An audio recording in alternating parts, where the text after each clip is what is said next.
What if I said there were several versions of you inside of you? How aware are you from moment to moment who is actually showing up in life? Today I'm going to talk about there are 3 versions of you, at least in this model, that are showing up from moment to moment, and depending on how aware we are of who is showing up, what version of me is showing up, is going to directly impact the amount of power and the amount of influence you have in your life. So in this model, we believe that there is the 5-year-old, the 15-year-old, and the inner wise man that actually exists inside of all of us, or inner wise woman. The 5-year-old. This is how we got attention in life when we were very young. This is very emotional. This is typically, life is happening to me. I don't feel powerful in this state. I feel like things are overwhelming. I feel a victim to my environment and to my circumstances. And I feel like there is nothing in my control that I can step into. I feel like life is happening to me so fast that it almost feels paralyzing. This is the pattern of the 5-year-old or the victim. The 5-year-old has no business driving the car of your life, has no business making business decisions, does not have any knowledge in how to have a hard conversation with who you're in relationship with. So why would we bring them to the table? It's largely because we don't know that he or she exists. Then we have the 15-year-old. It can be plus or minus a couple of years, whichever one resonates with you. The 15-year-old is, I finally got so sick of how life was that in my teens, coming into young adulthood, I figured out that there was a way for me to get attention, get energy, and get praise on my own terms. So I decided to become something else. As opposed to life always happening to me, I took responsibility and started moving forward, usually in one of 2 ways. One would be a high achiever. I get really, really good at sports. I get really, really good at school. I get really, really good at talking to girls. All of these are going to be patterns of expression of a high achiever. I'm moving away from victimhood and into something that I feel more confident in, that I'm getting praise for. Or the 15-year-old can show up as the hippie. It can show up as apathetic. Things aren't that big of a deal. I just want to pursue pleasing things. I don't want to be so overwhelmed by what is happening in life, I'll just disengage. I'll just go along. I will do pleasure-seeking behaviors as opposed to looking to pleasing outcomes in how I change my life. And then the next iteration up from that would be the ideal, the version of ourselves that we want to show up, that has all the answers, that has all the experience, that creates with complete alignment. And that's going to be your higher self. Your inner wise man, your inner wise woman, the person that you can tap at any given time, and they will actually give you words of wisdom that are actionable, tactical, and in alignment with your values. Reeling back, how do you know when you're in one or the other of these? Number 1, so if I'm in victim mentality, what the body is actually doing is that it's bathing in the hormones of cortisol. It's overwhelmed. It has adrenaline. It is constantly looking for danger and trying to hide from it. It is feeling all the emotions, feeling like it is consumed by the emotions. It has a tendency to also be in woundology. And what is woundology? Woundology is when I wear my emotions or my old trauma as badges. That's actually how I get attention.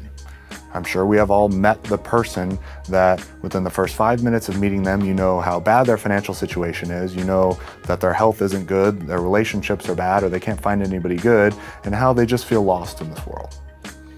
They're using that as a way to connect. They're using it as a way to drive energy. So the body will seek attention. It will seek connection because it's a fundamental need. Do we want to connect on those terms, or do we want to connect on the terms that actually help people expand and you're electric and you're actually creating from that place, creating the relationship, creating the business, creating the wealth? The 5-year-old doesn't have the capacity for that. The 5-year-old is just overwhelmed and wants to be held, wants to be told it's going to be okay. So how do we ascend out of the 5-year-old? Because from moment to moment, the 5-year-old can show up, and that's okay. We're not trying to get rid of the 5-year-old. You can't get rid of your emotions. You can't dumb them down. You can't numb them out. You can do it for so long until they're going to start to come up. So what do? I stop blaming and I start taking responsibility. So I stop blaming people and circumstances for the way that my life looks, and I start taking responsibility on why my life is the way that it is, and how do I tactically move forward to start to create the life that I want, create the business I want, create the relationship I want, create my health. And that bridges the gap. It's like a spiral. It goes from 5-year-old, and now I'm more awake, I'm into the 15-year-old. And now we're looking at the 15-year-old, where I have the achiever, and I have the hippie. They have two different neurotransmitters that are going to be mainly kicking off. Through my achiever, it's primarily going to be dopamine. Dopamine is my seeking hormone. It's going to drive me to keep doing things. It's not just a pleasure hormone, it's my seeking hormone. I'm going to go move into action and getting the things done that I want to get done to get the outcomes that I want. Whether it's excelling at sports, excelling in school, excelling in career, they ignore their feelings. They are constantly driven forward for the accomplishment for accomplishment's sake. Or I have the hippie, and the primary hormone there is serotonin. If I have serotonin, it means I'm happy, I'm content. But when I have a lot of it, it actually dampens my behavior and I am less likely to move into action. I'm less likely to be hungry for change. I'm less likely to do the things that would bring about some form of uncomfortable stress on my body, even though it's positive. I'm just pacified. I'm apathetic. I don't want to move. Neither one of these are bad. Dopamine is not bad. Serotonin is not bad. Dopamine and serotonin I didn't earn is the problem.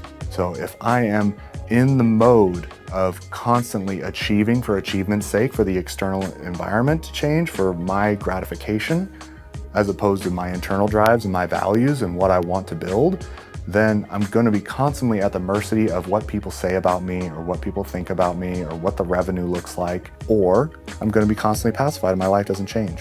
And guess what? Even though your life doesn't change, you change, because we're constantly changing. We're either growing or dying. And if I am constantly pacified, it's a slow death.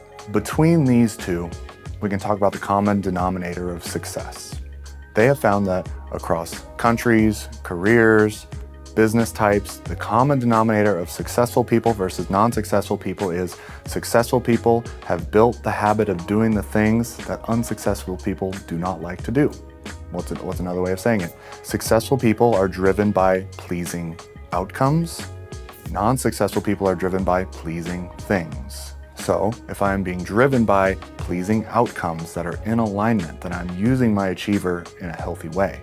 I'm going to be getting my dopamine, I'm getting my serotonin and my fulfillment, and I'm going to be also acknowledging that the 5-year-old doesn't have a place in my business. It has a place in my life. He's not going to go away. We can't get rid of him. But when I'm showing up in business, can I be relationship-oriented and task-oriented? Can I be a goal achiever visionary, but also in touch with reality? It's wielding this neurochemistry in my body so that I am able to move at a trajectory that I like and being very, very specific, but I'm wielding these characters for what they are used for. And then now, how do we get to the higher level where I'm not burning all this energy, I'm not overwhelmed by life, I'm not looking to external validation for everything. I want to move to that higher self, my seat of intuition, my connection to God, my connection to a higher power. That version of me has all the answers. So what do? We ascend from everything happens to me to I can take responsibility to now I'm acknowledging that the achiever and the hippie were not really taking whole responsibility. They were taking control. They were trying to take control of things outside of themselves as well. So when I go to my higher self, I'm releasing control of everything that I cannot control. I can only control 3 things, my thoughts, my feelings, and my actions. And I'm taking responsibility for everything else. That is going to unlock that higher version of me that is driven by my values, that's driven by my vision, that is relationship-oriented, that just wants to grow, connect, serve, and grow in a way where everybody wins. And in this state, I am in the flow of life. And the primary hormones in my higher self, are oxytocin, so my bonding hormone. I'm bonding to the higher version of myself. I'm bonding to the people around me.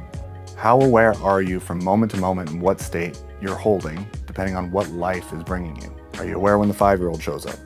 Are you aware when the 15-year-old shows up and what kind of pattern that is? Are you aware when you feel connected? When you feel like your higher self is actually showing up and making decisions and moving powerfully? Are you aware? How can you tactically ascend upward when you want to?